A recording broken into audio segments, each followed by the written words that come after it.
ಈಗ ನಾನು ಸುಮಾರು 36-37 ವರ್ಷ ಸರ್ವಿಸ್ ಮಾಡಿ ರಿಟೈರ್ ಆಗ್ತಾ ಇದ್ದೀನಿ ಸದ್ಯದಲ್ಲೇ.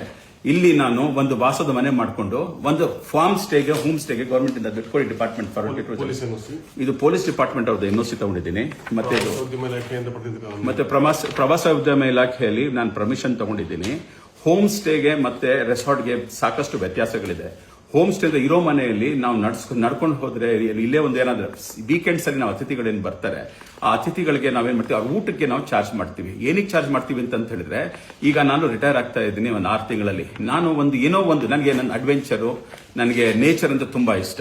ನಾನು ಇಲ್ಲಿ ಇದ್ಕೊಂಡು ಜೊತೆಗೆ ನನಗೂ ಒಂದು ಜೀವನದ ಒಂದು ದಾರಿ ಆಗುತ್ತೆ. ರಿಟೈರ್ ಆದ್ಮೇಲೆ ನನ್ನ ಪ್ಯಾಷನ್ ನಾನು ಏನಿತ್ತು ನನ್ನ ಲೈಫಲ್ಲಿ ಇತ್ತು, ನನಗೆ ಮಾಡೋಕ್ಕಾಗಿಲ್ಲ. ರಿಟೈರ್ಮೆಂಟ್ ಆದಾದ್ರೂ ನಾನು ಮಾಡೋಣ ಅಂತ ನನಗೆ ಇಷ್ಟ ಆಯಿತು. ಇದು ಫಾರ್ಮ್ ಹೌಸ್ ಮಾಡೋದಾಗ್ಲಿ, ಇದು ಕಾನೂನುಬದ್ಧವಾಗಿ ಒಂದು ಹೋಮ್ ಸ್ಟೇ ಮಾಡೋದು ತಪ್ಪ. ಇದರಲ್ಲಿ ಯಾವ ರೀತಿ ನನಗೆ ಇದು ಅವಮಾನ ಮಾಡ್ತಾ ಇದ್ದಾರೆ ಅಂತ ಹೇಳಿದ್ರೆ ಎಲ್ಲ ತಪ್ಪು ಮಾಹಿತಿ ಕೊಟ್ಟು ಮೀಡಿಯಾ ಇದ್ರೆ ರೆಸ್ಪಾನ್ಸಿಬಲ್ ಆಗಿ ಹೇಳಬೇಕು. ನಾನು ಮಾತಾಡಬೇಕು ಆಗ್ಬೋದಾಯ್ತು, ನಾನು ಕೇಳಬೇಕಾಯ್ತು, ಯಾಕೆ ನೀವು ಇದು ಇಲ್ಲಿಗಲ್ ಆಗಿ ನಡೆಸ್ತಾ ಇದ್ದೀರಾ ಅಂತ. 20 ವರ್ಷ ಆಗಿದೆ ಈ ಜಮೀನ್ ಕೊಂಡ್ಕೊಂಡು, 20 ವರ್ಷ ಆಗಿದೆ. 17 ವರ್ಷ ನನ್ನ ಮಗಳಿಗೆ 25 ವರ್ಷ, ನನ್ನ ಮಗನಿಗೆ 21 ವರ್ಷ. ನಾನು ಭುಜದ ಮೇಲೆ ಎತ್ಕೊಂಡು ಬರ್ತಾ ಇದ್ದೀವಿ ಫಾರ್ಮ್ಗೆ ನಾನು ಇದ್ದಾಗ. ಆವಾಗಿಂದ ನನ್ನ ಪ್ರತಿ ಮನೆಯವರು ನನಗೆ ಗೊತ್ತಿದ್ದಾರೆ. ಇಲ್ಲಿ ಕೆಲವೊಂದಷ್ಟು ಜನ ಬ್ಲಾಕ್ ಮೇಲರ್ಸ್ ಸೇರ್ಕೊಂಡು ಮೀಡಿಯಾದವ್ರಿಗೆ ಕರ್ಕೊಂಡ್ ಬರ್ತಾ ಇದಾರೆ, ಬ್ಲಾಕ್ ಮೇಲ್ ಮಾಡ್ತಾರೆ. ಇಲ್ಲಿ ತಗೊಂಡ್ ಬಂದ್ಬಿಟ್ಟು ದಿನನಿತ್ಯ ಬರೋದು, ಬ್ಲಾಕ್ ಮೇಲ್ ಮಾಡೋದು.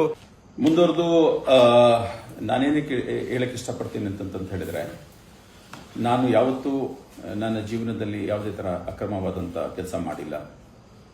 ನನ್ನ 26-27 ವರ್ಷ ಸರ್ವಿಸ್ ಅಲ್ಲಿ ಯಾವುದೇ ತರ ನನ್ನ ಮೇಲೆ ಎನ್ಕ್ವೈರಿ ಆಗಿರಲಿ, ಭ್ರಷ್ಟಾಚಾರದ ಆರೋಪ ಆಗಲಿ, ನನಗೆ ಯಾವತ್ತೂ ಯಾರು ನನಗೆ ತಗಲಿಲ್ಲ.